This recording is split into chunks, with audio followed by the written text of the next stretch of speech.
ಈಗ ನಮ್ಮ ಶಾಲೆಯ ವಿದ್ಯಾರ್ಥಿಗಳು ತನ್ನ ಒಂದು ಶಿಕ್ಷಕರ ಬಗ್ಗೆ ಅನಿಸಿಕೆಗಳನ್ನು ವ್ಯಕ್ತಪಡಿಸ್ತಾರಂತೆ. ಯಾರ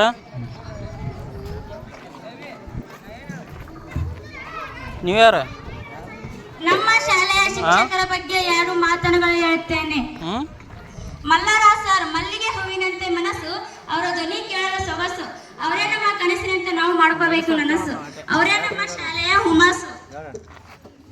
ರಮೇಶ್ ಸರ್ ದೈಹಿಕ ಶಿಕ್ಷಣ ಜ್ಞಾನಿ, ತುಂಬಾ ದೊಡ್ಡ ಧ್ವನಿ, ಇವರಿಗೆ ತುಂಬಾ ಜನ ಅಭಿಮಾನಿಗಳು, ಅವರೇ ನಮ್ಮ ದೈಹಿಕ ಶಿಕ್ಷಣ ಜ್ಞಾನಿ, ಇವರ ನಮ್ಮ ಅಚ್ಚುಮೆಚ್ಚಿನ ರಮೇಶ್ ಸರ್. ಆನಂದ್ ಸರ್ ಇಂದ ಪುಸ್ತಕಗಳ ಗುಂಪು, ಇವರು 2ನೆಯ ಕುವೆಂಪು, ಆನಂದ್ ಸರ್ ಪುಸ್ತಕಗಳ ಗುಂಪು, ಇವರು ಬಲು ಹಿಂಪು, ಅವರು ಕಂಡರಿಗೆ ಎಲ್ಲರಿಗೆ ಮನಸ್ಸು ತಂಪು, ಇವರು 2ನೆಯ ಕುವೆಂಪು.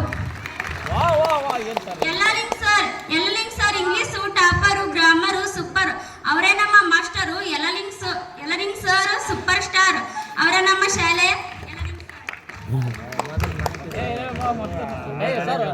ಅಂಬರೀಶ್ ಸರ್ ಇಂದ ನಲಿಕಲಿ ಸ್ಟಾರ್ಟ್, ನಲಿಕಲಿಗೆ ಇವರೇ ಗ್ರೇಟು, ಇವರು ಮಾತು ಸ್ವೀಟು, ಇವರು ಸ್ಲೋ ಹಾರ್ಟ್, ಇವರು ಕಾಮಿಡೇಟು, ಇವರ ನಲಿಕಲಿಗೆ ಫಸ್ಟು, ಇದನ್ನ ಶಾಲೆ ಅಚ್ಚುಮೆಚ್ಚಿನ ಕಷ್ಟ, ಅವರಿಗೆ ನಷ್ಟ, ಅವರೇ ಇಷ್ಟ.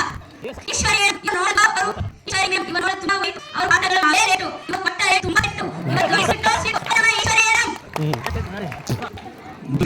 ಧನ್ಯವಾದಗಳು. ಆಕಿ ಸ್ವತಃ ಸ್ಥಳ ಯಾರು ಬರೆಯಲ್ಲ, ಮುಂದೆ ಕವ ಸಾಹಿತ್ಯಗಳನ್ನು ಬರೆಯಕ್ಕೆ ಇದೊಂದು ಪ್ರೇರಣೆ ಅಂತ ಹೇಳಬಹುದು. ಈ ಸಮಯದಲ್ಲಿ ನಮ್ಮ ಶಾಲೆಯ ಶಿಕ್ಷಣ ಪೂಜೆಯವರು ನೋಟ್ಬುಕ್ ಮತ್ತು ಪೆನ್ಗಳು ಶಾಲೆಯ ವಿದ್ಯಾರ್ಥಿಗಳಿಗೆ ಕಟ್ಟಿದ್ದಾರೆ. ಇದಕ್ಕೆಲ್ಲ ಎಲ್ಲ ಮಾತುಗಳು ಕೇಳಬಹುದು.